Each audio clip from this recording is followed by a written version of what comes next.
এখন শুভদীপের ক্ষেত্রেও লোকনাথ বাবা হতে চলেছেন।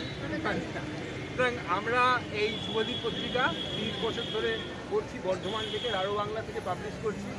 বাংলার সংস্কৃতি, বাংলা সাহিত্য, আমরা কুসুমদার সঙ্গে কালে কথা বলছিলাম, কালকে একটা ইন্টারভিউ দিলাম টকিয়া চিয়েছে, যে একটা আক্রমণ চলছে বাংলা সাহিত্য, বাংলা সংস্কৃতি, এই সমস্তের ওপর আমরা দেখছি ছায়ানটে 18ই ডিসেম্বর একটা আক্রমণ চলছে। এই সময় বাংলা সাহিত্যের যারা পৃষ্ঠপোষক, যারা সাহিত্য নিয়ে কাজ করছে, তাদের একটা এগিয়ে আসার সময়, তাদের নিজেদের সঙ্গে একত্রিত হওয়ার সময়। মানে আমরা শুভদীপ পত্রিকা এবং আয়ম্য পত্রিকা এই জন্যই আমরা বলছি, আমি আমাদের এই কলকাতা বইমেলায় পাবলিশ হবে হচ্ছে গিয়ে ধনী বলে আমাদের একজন সংস্থান, দিশারি পাবলিক লাইব্রেরি, সেখানেও তারা বিভিন্ন পৃথিবীর অ্যারাউন্ড বাঙালিকে তারা একত্রিত করছে।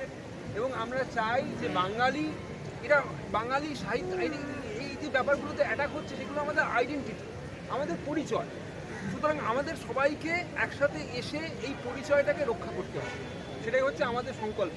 আমাদের সবাই, প্রত্যেকটা পত্রিকা, প্রত্যেক সাহিত্য পত্রিকার কাছে এটা একটা সংকল্প যে আমাদের পরিচয়, আমাদের আইডেন্টিটির উপর অ্যাটাক হচ্ছে, সেই অ্যাটাকটাকে আমাদেরকে সামলাতে হবে। সেটাই সবাইকে আহ্বান করি, এইটুকু বলি। ধন্যবাদ।